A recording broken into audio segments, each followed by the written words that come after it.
Hello guys, कैसे हो आप सब। आज मैं यहाँ पर पीजीटी कंप्यूटर साइंस का रिसेंटली यानी कि कल हमारा जो एग्ज़ाम था उसका रिव्यू देने के लिए आई हूँ। तो पहली बात तो बहुत टाइम हो गया वीडियो बनाए। वीडियो क्यों नहीं बनाई? क्योंकि एग्ज़ाम था। एग्ज़ाम का प्रेशर कैसा होता है वो आप सब बता सकते हैं, क्योंकि आपका भी आगे एग्ज़ाम है। अब जो आप फील कर रहे हो, आप फ़ोटो वीडियो हर चीज़ से बचते हैं, वही हाल मेरा था।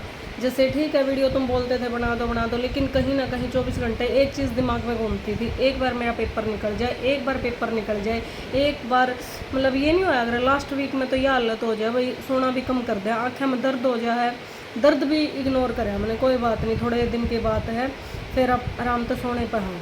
तो खूब 1 महीना तो जो काग रहे हैं बढ़िया अच्छे वाली मेहनत करी थी बिल्कुल। यूँ काग रहे हैं अगर 10 मिनट भी हैं तो वो भी मतलब पूरा एक डेडिकेशन के साथ दी थी, ये सोच के दी थी कहीं ना कहीं, क्योंकि ये भर्ती है 5-7 साल पुरानी, अब की भर्ती नहीं है। ये एडवर्टाइज बहुत साल पहले हुआ था, इतने साल पहले की भर्ती। और इस भर्ती के लिए सबको हरियाणा में कंप्यूटर साइंस लगने का सब बच्चों को चाह है, जिसकी भी कंप्यूटर साइंस से डिग्री है और HCAT क्लियर है। सबके बच्चों में एक चाह था, लगन था जब भी यह भर्ती आई थी। ठीक है कि हम भी मतलब ऐसे बच्चे बताऊंगी मैं जिनकी एक क्लास सैलरी थी कंप्यूटर, कहीं ना कहीं प्राइवेट सेक्टर में कंप्यूटर साइंस से है जो, वो अपनी प्राइवेट जॉब स्किप करके इस जॉब की तैयारी में लग रहे हैं। पिछले 3 साल से सब कुछ उन्होंने कहा मुद्दे पढ़ रहे थे किताबों पर, सब कुछ अपना दाव पर लगा रखा था। लेडीज़ ने अपने बच्चे तक छोड़ रखे थे, कहीं सेंटर पे कोई कहीं पे, उन्होंने कहा सेक्रीफाइस की लिमिट हो रही थी। इतना सब कुछ सेक्रीफाइस करके भी आखिर पहली बात तो यो 2023 में होना था पेपर, होना था तो 21 में नहीं होया, लेकिन आगे डिले होंदा 21 था 23 में आ गया। 23 में रोल नंबर भी आ गए, सब कुछ हो गया। बच्चा मित्र में चाह था 1 अक्टूबर 2023 में पेपर होना था, होएगा कैंसिल। सिर्फ 2 दिन पहले रोल नंबर आए हुए स्टे लग गया। उस टाइम जो बीती थी आज तक मेरे याद है। उस टाइम तो मेरे पास नौकरी भी कौन थी, और जमा मतलब वो नहीं हालत हो रहा। उस टाइम भी जमा इस नौकरी पे इतना टिक रहे थे जैसे अब तुम्हारे पास कोई नौकरी नहीं है। तो सीटी के लिए तुम ये सोच रहे होगे हम सब कुछ कर देंगे जो हमारे बस का, तो वो हम सोच रहे थे कि सब कुछ छोड़ दे। मतलब कोई गली में बोल लिया करता घर के एक चीज़ बताऊँ, फ़ोन भी आ कर देना, मैं भी नहीं सुने, मैंने अच्छा था न्यू सोचते कोई बात नहीं, पेपर होने के बाद 1.5 घंटे बात कर लेंगे, क्योंकि न्यू लग गया करता फ़ोन में भी शायद आधा घंटा 15 मिनट जो भी बतलाने में टाइम लगा नो भी टाइम वेस्ट हो गए, कितने न कितने बचा हुआ। एक तो फीमेल की लाइफ में वैसे इतने काम हुए हैं, समझे में नहीं आंदा के करा के नहीं। 2023 में पेपर होने वाला था, कैंसिल होया, कोई बात नहीं। ठीक है, सब्र कितना करे बच्चे भी सब्र। कंप्यूटर साइंस के बच्चों के साथ सबसे ज़्यादा ज़्यादती हो रही है भाई, बहुत ज़्यादा। मेंटली बच्चे हैरेसमेंट की जो हद होया करे ना, वह हैरेस कर दी इस गवर्नमेंट ने। क्या ही बोलूँ, ठीक है मैं गवर्नमेंट एम्प्लॉय हूँ, लेकिन फिर भी थोड़ा तो गवर्नमेंट सोचो। जब और सब्जेक्ट के पेपर हैं उनमें तो हम सब कुछ टाइमली करवाने लग रहे हो। एक जो होया करे इतना NCERT में तो इतना बाहर का एक सब कुछ प्रॉपर, कोई कमी नहीं। अगर कोई कमी निकला है, पेपर लीक है, कुछ भी फटाफट कैंसिल करके फिर दोबारा तैयारी चालू कर दो। लेकिन सिर्फ कंप्यूटर साइंस के साथ इतना बुरा हाल क्यों भाई? सरकार कुछ तो सोच लो, या फिर तो हमने ज़्यादा वैकेंसी निकाल दी, 1700 वैकेंसी कम नहीं होती। बच्चों के अंदर इतनी वैकेंसी देख के इतना जोश आ गया था, इतना जोश आ गया था, उन्होंने कहा कुछ भी त्यागने के लिए तैयार थे। 2023 में 1 अक्टूबर का पेपर था, उससे 3 दिन पहले, एग्जैक्ट 3 दिन पहले रोल नंबर आने का अगले दिन स्टे, वो हालत थी बच्चे की। फिर वो स्टे लग गया, कोर्ट का हो गया था, कोर्ट में चला गया था ये केस। फिर बच्चा ने सोचा चलो कोई नहीं, 2 महीने 4 महीने यो केस हटेगा, पेपर होगा, उम्मीद थी। मैं भी उनमें तो एक थी जो उम्मीद ला के बैठे थे, ईब नहीं। लेकिन 6 महीने बीते, साल बीता, पेपर नहीं होया। सब ने किताब पढ़ना छोड़ दिया भाई। मतलब कितना आदमी 5 साल तक तो अरेस्टमेंट हो ही रही थी, छोड़ गए। फिर लगा लो यो केस चल रहा था, 23 में होया था, पूरी 24 चली गई। अरे 25 में भी ईब कुछ ही दिन पहले केस हटा था।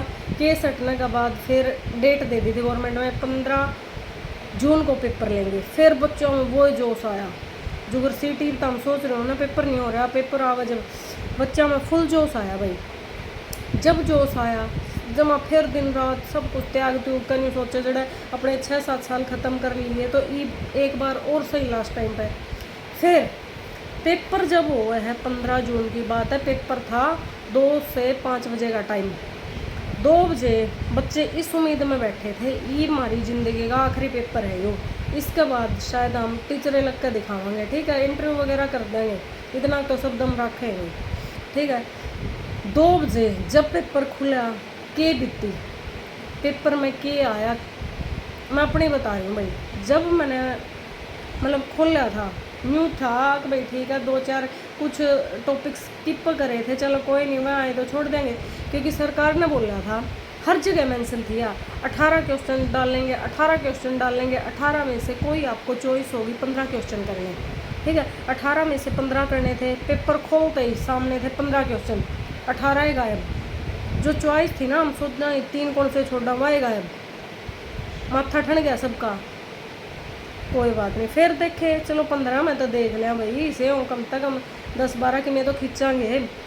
देखते देखते गए, पहला देखा, दूसरा देखा, मतलब क्वेश्चन का जो लेवल देखा ना, तोते उड़े भाई मेरे, तो नहीं बढ़िया ने तोते उड़े सीधे था। उस टाइम तो मैंने सोची शायद मेरे लिए बीत रही है, ठीक है, और तो शायद आंदा होगा, लेकिन धीरे धीरे कमरे का भी माहौल समझ में आने लग गया, सारे ही बच्चे तंग थे, और कल शाम तक तो सभी का समझ में आई।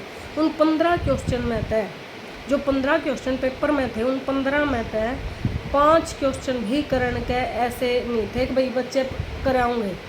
मैक्सिमम तो मैक्सिमम जो बच्चा 2 साल तक भी किताबों के ऊपर मुद्दे पढ़ रहे हैं ना, कि जब मैं यूँ कह रहा हमने तो सब कुछ आ गया, वो बच्चे भी 4 से 5 क्वेश्चन अच्छे से नहीं अटैम्प्ट कर पाए, ठीक है। क्राइटेरिया है इस पेपर में, अब 35% नंबर, 150 नंबर का पेपर था, 150 का 35% लगा लो, 50 तो ऊपर नंबर हो गए, ये नंबर लेने हैं।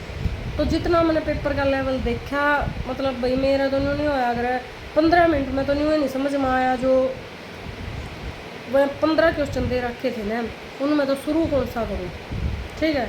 एक नहीं होया, अगर थ्योरेटिकल पेपर में तो जिसमें लिखना होया अगर सब्जेक्टिव टाइम में कम पड़ जाए अगर, लेकिन हमने तो मतलब यूँ नहीं समझ में आया के लिखा और के नहीं, क्योंकि कुछ तो आंदा हो,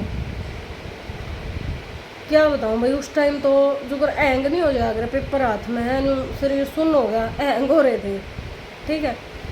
मेरे को तो भाई सच बताऊँ ना, मतलब समझ से बाहर था, ठीक है। एक चीज़ तो सरकार ने सिलेबस दे रखा था, ये सिलेबस है कंप्यूटर साइंस का, कम से कम सिलेबस में तो दे दें। अगर गवर्नमेंट को एक बात बोलनी है मेरे को, अगर भाई तुम्हें सिलेबस में से पेपर नहीं देना है तो फिर सिलेबस क्यों दे, या तो बोल दो डायरेक्ट, हम तो कितने तक क्वेश्चन डाल लेंगे, PhD लेवल के हों चाहे फिर प्रोफेसर लेवल के, कुछ भी ला लो, साइंटिस्ट लेवल के, हम तो खुले डाल, फिर सिलेबस मत दीजिए। अगर आप सिलेबस दे रहे हो तो कम से कम जो ये 15 क्वेश्चन डाले आपने, ये तो पेपर में मतलब उस सिलेबस में तो डाल दो।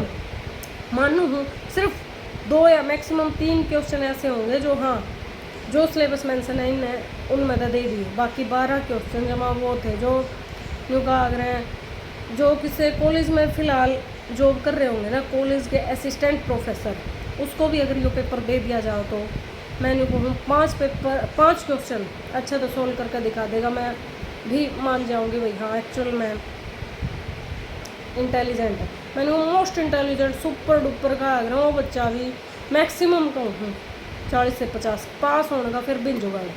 तो एक चीज़ बताओ, जब पास नहीं होगे तो इंटरव्यू आवे नहीं, ठीक है, सीट खाली रहेगी। मेरे हिसाब तो भैया भर्ती जमा खाली जाती दिखा है मैंने, 1700 का नाम है, बच्चे 200 नहीं जाते दिख रहे। तो एक किस्म से पता नहीं मतलब क्या है बताऊँ, मतलब के दिमाग में थी जिसने भी पेपर बनाया, मतलब भाई उसमें तो थे जिसने पेपर बनाया। बच्चों के साथ एक चीज़ बताओ, मतलब समझे में नहीं आ रही, कहाँ के बिल्कुल ख़त्म करने वाला दिमाग ख़त्म, अपनी जो दिन रात की एक मेहनत थी हर चीज़ पर पानी फेर दिया इस पेपर ने। बच्चों के जो सपने थे एक नौकरी पे इस पे सब कुछ टिक रहा था, वो उनका एक सपना ही रह गया।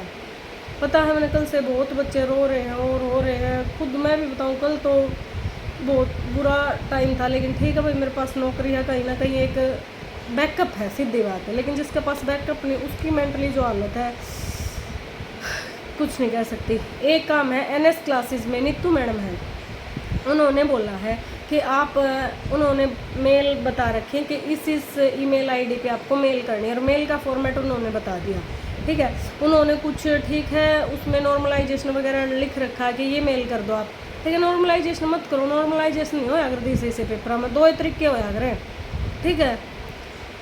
पेपर ना कैंसिल कर दो, क्यों भाई जब कुछ था ही नहीं पेपर में करने का, मैं नहीं जो नहीं हम तो बांध दे दो पेपर को करके दिखा दे, ठीक है। पहली बात तो करने का लायक था कौन पेपर, सीधा एक मतलब कि गवर्नमेंट ने बच्चे के साथ जैसे कोई दुश्मनी सीन निकाला है वह दिखा है भाई।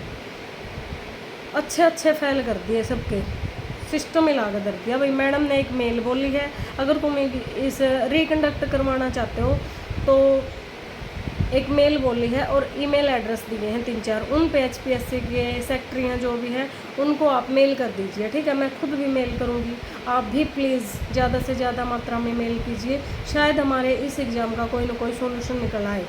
मैं अपने बता रही हूँ, आप सोचोगे मैडम ने अपने अटैम्प्ट कितने करे भाई। मैं सच बताऊँ शुरू में तो हाथ ही नहीं चला मेरा, क्योंकि समझे में नहीं आया हो के रहा है। मैंने 7.5 क्वेश्चन अटैम्प्ट करे भाई, सीधे बता रही हूँ, ऑनेस्ट रिव्यू है। मैं फेंकने वाली बात नहीं हूँ, 10 कराए 12 बताइए आवाबाजी मेरी नहीं हो जाएगी, हाँ गणिया होशियार भाई कौन नहीं भाई, ठीक है। मैं कुछ नहीं सीधी हूँ, मैं 7-7.5 करके आई बस, और मैंने नहीं भी मेरा मैं फेल हूँ, ठीक है। मैं अपनी नहीं कहती भाई, यह वीडियो मैं अपने लिए नहीं बना रही भाई, मैं अपना ही कुछ कहूँ। अरे बहुत बच्चे हैं, मैं तो लेऊँगी तो 1 सीट लेऊँगी, 1700 तो ऊपर सीट है, 1700 बढ़कर तो लगा दो गवर्नमेंट नौकरी प्लीज़ गवर्नमेंट इस बारे में थोड़ा सा सोचिए। अगर मेरी वीडियो किसी भी गवर्नमेंट ऑफिशियल के पास जाती है प्लीज़, थैंक यू। नहीं तो मैडम की एक बार वो वीडियो ज़रूर देख लेना।